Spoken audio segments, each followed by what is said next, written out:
उपस्थित धगधगता विचार कृतीत उतरणारे हिंदू नायक, हिंदुत्वाचा ज्वलंत आविष्कार असणारे उत्तर प्रदेशचे जिगरबाज मुख्यमंत्री माननीय श्री योगी आदित्यनाथजी यांचे या मंचावर या ठिकाणी आगमन झालेले आणि त्यांचा सत्कार या ठिकाणी करण्यात यावा अशी मी विनंती करते।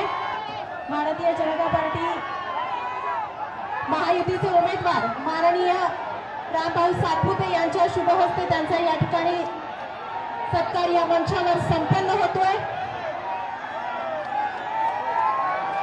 याचबरोबर अध्यक्ष माननीय श्री नरेंद्रजी काळे यांच्यासह भाजपच्या वतीने त्यांचा या ठिकाणी या मंचावर सत्कार संपन्न होतोय।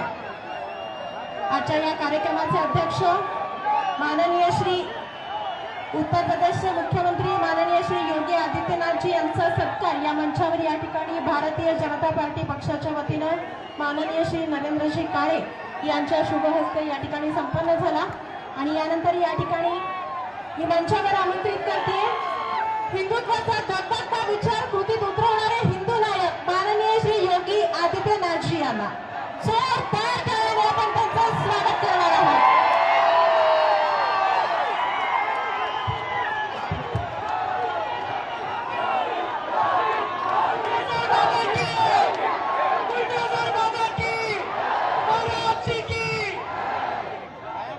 भारत माता की, भारत माता की, भारत माता की, छत्रपति शिवाजी महाराज की, छत्रपति शिवाजी महाराज की, संत विश्वेश्वर महाराज की, संत विश्वेश्वर महाराज की।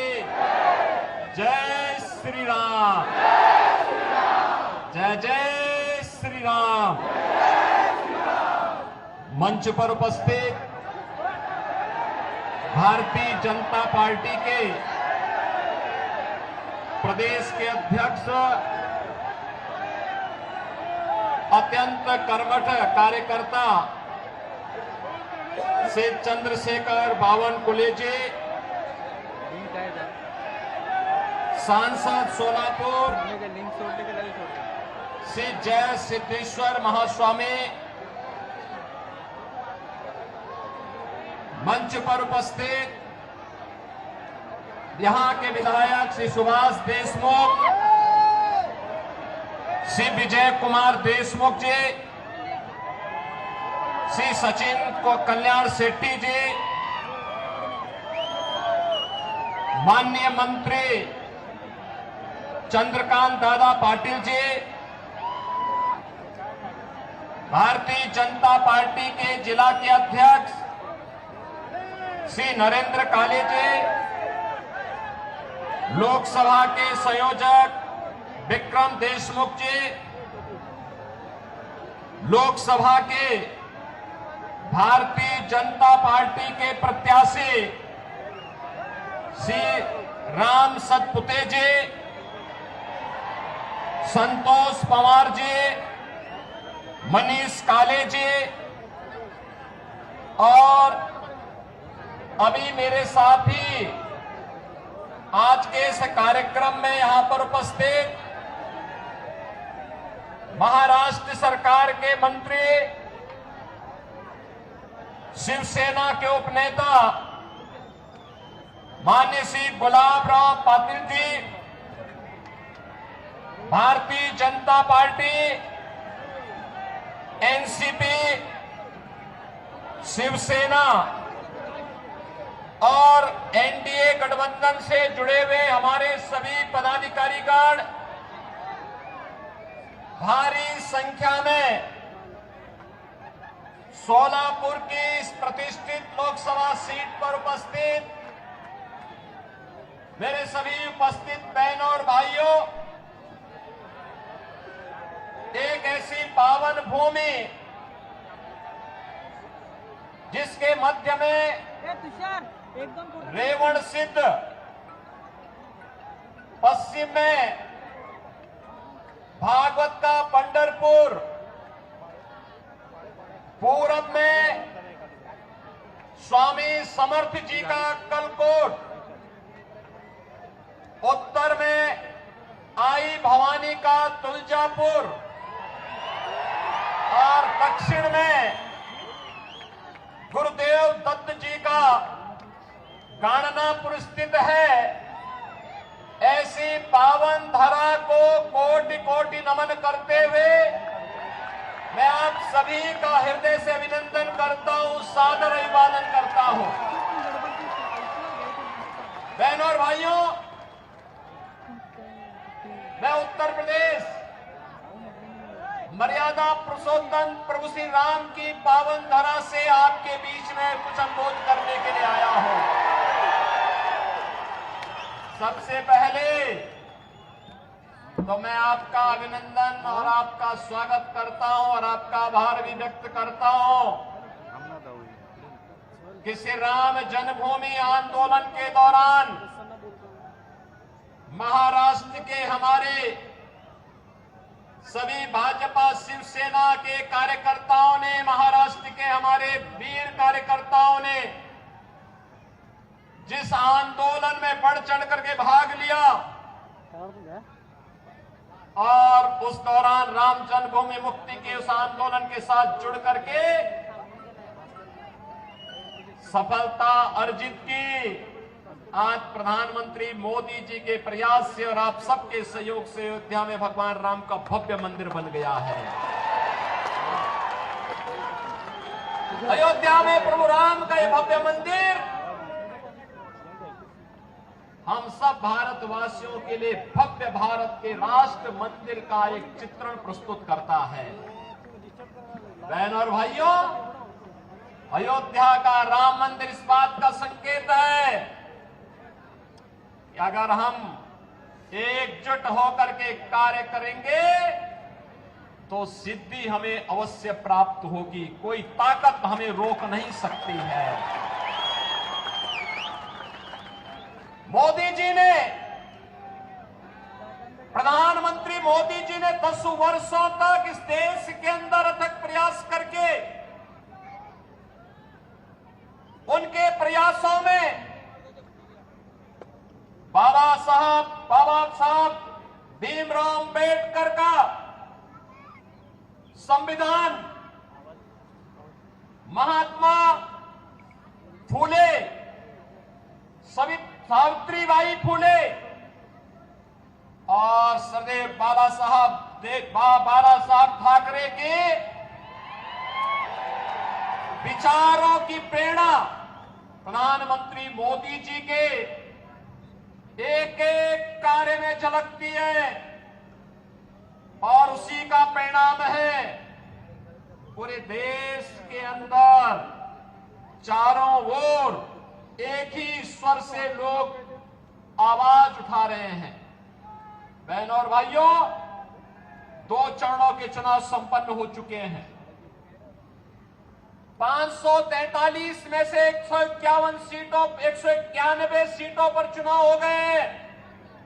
उत्तर, दक्षिण, पूरब, पश्चिम चारों ओर मुझे जाने का अवसर प्राप्त हुआ। कल ही मैं वेस्ट बंगाल में था। बहनों और भाइयों, मैं कह सकता हूं चारों ओर एक ही स्वर गूंज रहा है। अकेले उत्तर प्रदेश में 80 लोकसभा सीट है और चारों ओर एक स्वर से आवाज आ रही है कि फिर एक बार मोदी सरकार का, ये मोदी सरकार का जो स्वर गूंज रहा है वैसे ही नहीं गूंज रहा है। 10 वर्ष तक बाबा साहब भीमराव अंबेडकर के संविधान की पूजा करते हुए, महात्मा फूले के सामाजिक न्याय को अंगीकार करते हुए,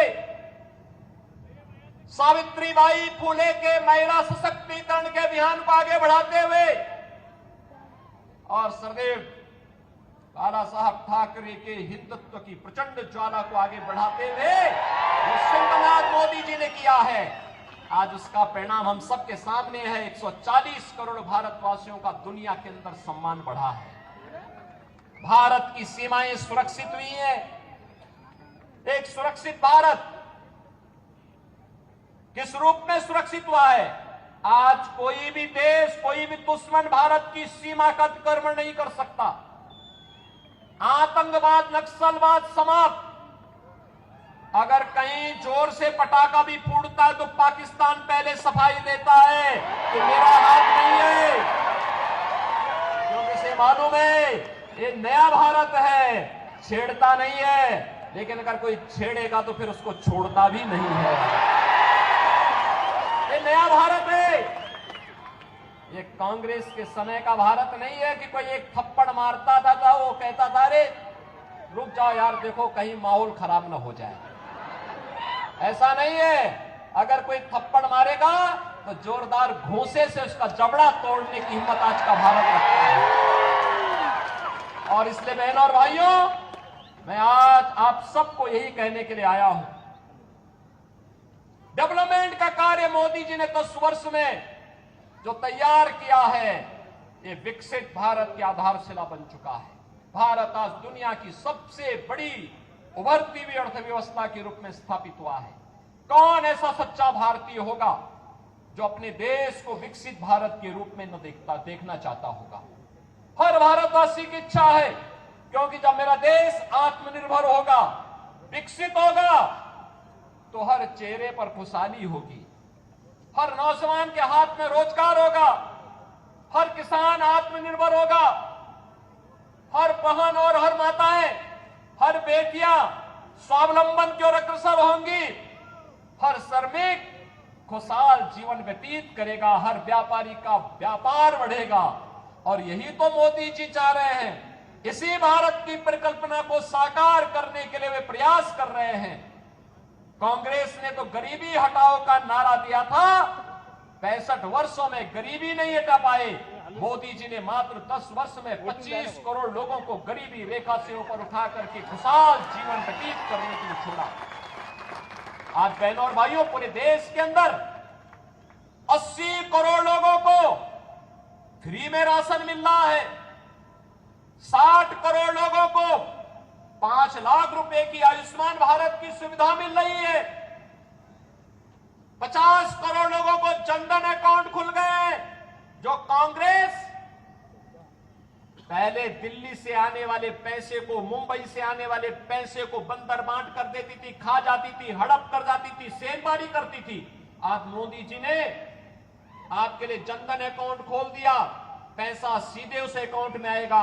कांग्रेस के लोगों को अब उसमें सेंधमारी करने का अवसर नहीं मिलेगा। बहनों और भाइयों, 12 करोड़ किसानों को किसान सम्मान निधि, 12 करोड़ घरों में शौचालय बन जाना, 10 करोड़ घरों में उज्ज्वला योजना का एलपीजी का सिलेंडर फ्री में पहुंच जाना, और 4 करोड़ गरीबों को एक प्रधानमंत्री आवास मिल जाना, 2.5 करोड़ घरों में बिजली की रोशनी पहुंच जाना, इंफ्रास्ट्रक्चर में highway, railway, metro, rapid rail, IIT, IIM, triple IT, NIT, world class university, 1 district 1 medical college और एम्स की जो श्रृंखला पूरे देश के अंदर खड़ी हुई है, ये नए भारत को विकसित भारत के रूप में प्रस्तुत करने की आधारशिला है। और इसीलिए आज मैं कहने के लिए आया हूं, बहनों और भाइयों, विकास भी है, गरीब कल्याण भी है, सुरक्षा भी है, सम्मान भी है, और उससे भी बढ़कर के है आपकी आस्था का सम्मान।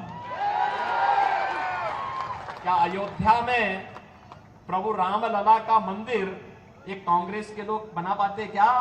ये लोग बना पाते क्या? इनसे उम्मीद करते हैं क्या?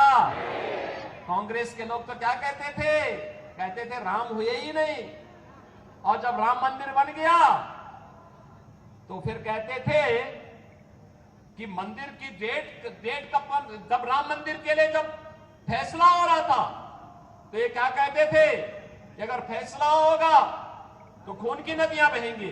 अरे हमने कहा देखो हम हैं यूपी में, चिंता मत करो, खून की नदियां नहीं, एक मच्छर भी नहीं मरने वाला, चिंता मत करो। बहनों और भाइयों, यूपी में पिछले 7 वर्ष में एक भी दंगा नहीं हुआ। 25 करोड़ की आबादी है, एक दंगा नहीं, कोई कर्फ्यू नहीं, और बड़े बड़े माफिया, एक तरफ राम मंदिर बना है और दूसरी तरफ बड़े बड़े माफियाओं का राम नाम सत्य है कि ये है यूपी। लेकिन मैं केवल आपसे कहने के लिए आया हूं, ये लोग आपकी आस्था का सम्मान नहीं कर सकते, कांग्रेस के लोग नहीं कर सकते, वो लोग आपको गुमराह कर रहे हैं। बहनों और भाइयों, ये वही कांग्रेस है जिसने राम के अस्तित्व पर प्रश्न खड़ा किया था, और यही कांग्रेस है जिसने हिंदुओं को अपमानित करने के लिए हिंदू आतंकवाद का शब्द भी दिया था। हिंदू आतंकवाद, क्या हिंदू आतंकवादी होता है क्या? ये कांग्रेस के लोगों को क्या हो गया था? यूपीए की सरकार थी और तब इन्होंने हिंदू आतंकवाद शब्द भी दिया था। और आप याद करिए, कौन व्यक्ति था देश का गृह मंत्री उस समय? याद करिए, उसी के लोग, उसी के परिवार के लोग आज चुनाव लड़ने के लिए यहां पर अपने खूनी पंजे के साथ आपके बीच में आए होंगे, और उसी से सावधान करने के लिए मैं आपके बीच आया हूं, आपसे कहने के लिए। उस समय इन्होंने कहा था, जब मालेगांव के विस्फोट हो रहे थे, तब इन्होंने कहा था इसमें योगी आदित्यनाथ का भी नाम होगा, हम सीबीआई का रेड कराएंगे। हमने कहा एक बार प्रमाण के साथ भेजना मेरे पास थोड़ा। अपने कृत्यों पर इनको कभी पश्चाताप नहीं होगा। और बहनों और भाइयों, हिंदुओं को अपमानित करने के लिए, हिंदू आस्था पर कुठाराघात करने के लिए इन्होंने क्या कुछ नहीं किया है। कांग्रेस साथी तो 65 वर्षों तक शासन करने का उसे अवसर मिला था। वह भारत को दुनिया की एक बड़ी ताकत बना सकती थी, देश को नक्सलवाद, आतंकवाद से मुक्त कर सकती थी। लेकिन आतंकवाद की जड़ कांग्रेस, देश के अंदर नक्सलवाद की समस्या कांग्रेस ने दी, गरीबी कांग्रेस ने दी, भ्रष्टाचार कांग्रेस ने दिया, देश की सुरक्षा में सेंध कांग्रेस ने लगाया। और अब तो कांग्रेस अपने घोषणा पत्र के माध्यम से ओबीसी, अति पिछड़ी जाति यानी पिछड़ी जाति के आरक्षण पर और अनुसूचित जाति जनजाति के आरक्षण पर भी सेंधमारी करने का प्रयास कर रही है। कांग्रेस का घोषणा पत्र बताता है, वह कांग्रेस का घोषणा पत्र क्या कहता है? कांग्रेस का घोषणा पत्र इस बात की पुष्टि करता है कि यूपीए सरकार के समय कांग्रेस ने यही प्रयास किया था। उस समय उसने जस्टिस रंगनाथ मिश्रा के नेतृत्व में एक कमेटी बनाई थी, और कमेटी ने कहा था कि पिछड़ी जाति के लोगों को मिलने वाले 27% आरक्षण में से 6% मुसलमानों को दे देना चाहिए। क्या हम अपने पिछड़ी जाति के लोगों के हक को किसी दूसरे को बांटने देंगे क्या? हिंदुओं का आरक्षण किसी को मिलना चाहिए क्या? और सच्चर कमेटी गठित करके इन्होंने मुसलमानों की कुछ जातियों को अनुसूचित जाति में शामिल करने का प्रयास किया था। वो तो भारतीय जनता पार्टी थी, विरोध किया था, तब ये बच पाया था। आज गुमराह कर रहे हैं कांग्रेस के लोग।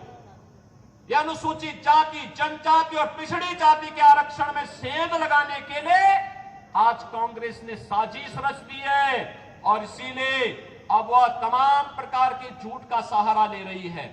और बहनों और भाइयों, मैं इसीलिए आपसे कहना चाहता हूं, कांग्रेस के नेतृत्व में जो महागठबंधन बना है देश के अंदर, बहनों और भाइयों, ये देश की महासमस्या है। इस समस्या को जितनी जल्दी आप अपने से दूर कर पाएंगे, देश उतनी तेजी के साथ आगे बढ़ पाएगा। ये भारत के विकास का बैरियर है। ये आतंकवाद, नक्सलवाद की समस्या में सबसे बड़े बैरियर है। ये देश के अंदर आपको बांटेंगे। पहले कांग्रेस गुमराह करने के लिए क्या कार्य कर रही है, इसके लिए इसने आपको क्या एक झुंझुना पकड़ाया है। ये कह रही है पहले जातीय जनगणना करेंगे, जातीय जनगणना करके हिंदुओं की जातियों को आपस में लड़ाएंगे, फिर आपस में लड़ाने के बाद जब आरक्षण का मुद्दा इनके मुद्दे से अलग हो जाएगा, उसमें लोगों का ध्यान आपस में लड़ने में ही हिंदू लड़ने लग जाएगा, उसके बाद चुपचाप आपके हक पर ये उसको मुसलमानों को देने का काम करेंगे, और फिर भारत की इस्लामीकरण का, तालिबानीकरण की एक रूपरेखा अपने घोषणा पत्र के अनुसार कांग्रेस तैयार कर देगी। हमें कांग्रेस के इस मंसूबे को सफल नहीं होने देना है। बहनों और भाइयों, इस देश का फिर से मजहब के आधार पर बंटवारा नहीं होने देना है और इसके लिए चाहे कोई भी कुर्बानी देनी पड़े, हमें इसके लिए अपने आप को तैयार करना है और इसीलिए हम आए हैं। आज जो परिवर्तन आपको देश के अंदर देखने को मिल रहा है, ये परिवर्तन का नेतृत्व करता, इसके सारथी हैं देश के प्रधानमंत्री मोदी जी। और आज हमारा दायित्व बनता है 10 वर्ष तक बिना रुके, बिना डिगे, बिना झुके मोदी जी ने देश के विकास के लिए 24 घंटे 365 दिन लगातार 10 वर्ष तक काम किया है। और आज इसीलिए मैं आपसे अपील करने के लिए आया हूं, अगर मोदी जी अपने स्तर पर मेहनत करते हैं, कार्य करते हैं, देश के लिए सोचते हैं, नेशन फर्स्ट के लिए कार्य करते हैं, मोदी जी नेशन फर्स्ट की बात करते हैं और कांग्रेस और उनके गठबंधन के लोग फैमिली फर्स्ट की बात करते हैं। यही अंतर है। मोदी जी देश की बात करते हैं, वे परिवार की बात करते हैं। मोदी जी कहते हैं भारत को विकसित बनाएंगे, वे कहते हैं नहीं, हम भारत को बंटाधार कर देंगे, बांटना चाहते हैं देश को।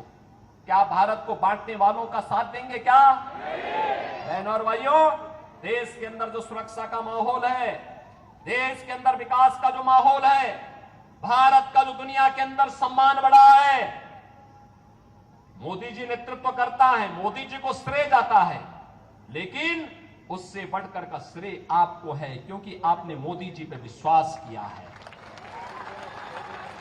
और इसीलिए इसके लिए मैं आपका अभिनंदन करता हूं और इसीलिए आपसे अपील करता हूं, आपका एक वोट, आपका एक वोट अगर गलत दिशा में जाता है, आतंकवाद का पुराना दौर वापस आ जाता है। लेकिन अगर भारतीय जनता पार्टी के पक्ष में जाता है, आत्मनिर्भर और विकसित भारत की परिकल्पना को साकार करता है। जहां राम मंदिर भी है, जहां बाबा साहब भीमराव अंबेडकर के पंचतीर्थ भी है, जहां पर भारत की आस्था के प्रतीक पूज्य संतों का सम्मान भी है और जहां पर गांव गरीब सबके विकास की, सबका साथ और सबके विकास की भावनाओं के अनुरूप कोई नहीं कह सकता कि मोदी जी ने 10 वर्ष में किसी का चेहरा देखकर की योजना का लाभ दिया हो। भारत का नागरिक हो, जरूरतमंद हो, उनको योजना का लाभ मिलना चाहिए। मोदी जी ने पहले दिन कहा सबका साथ, सबका विकास। तो सबका साथ और सबके विकास में कहां से बात आती है, कहां से संविधान बदलने की बात आती है? मोदी जी तो बाबा साहब भीमराव अंबेडकर के संविधान की पूजा करते हैं।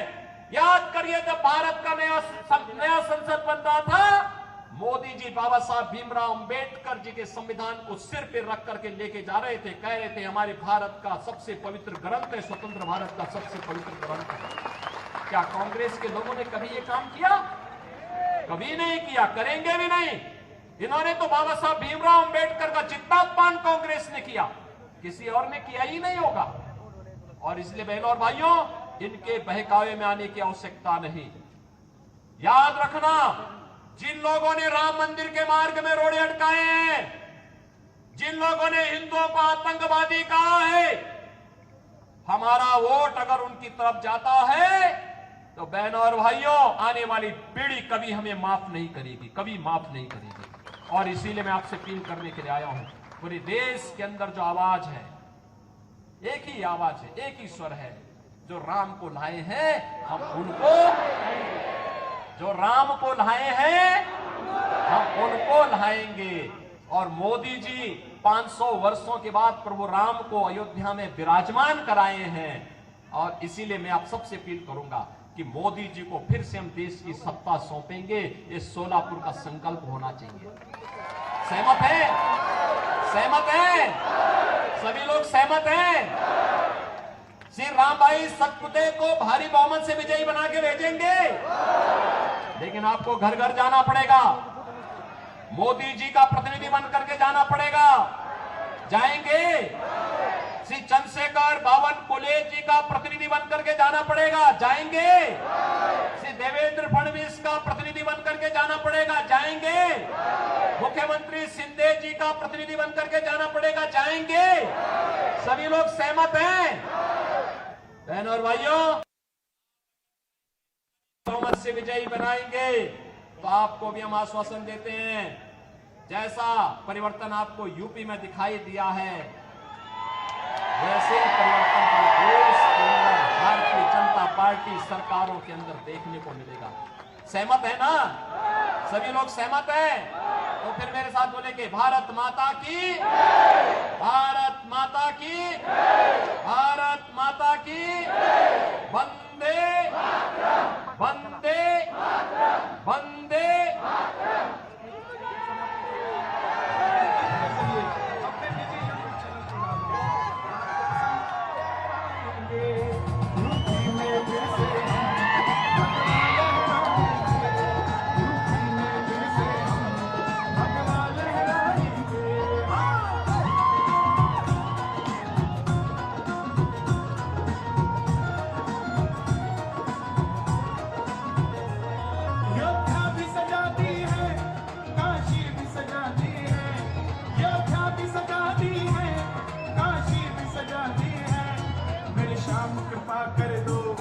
घनश्याम कृपा कर दो, मथुरा भी सजाएंगे, घनश्याम कृपा कर दो।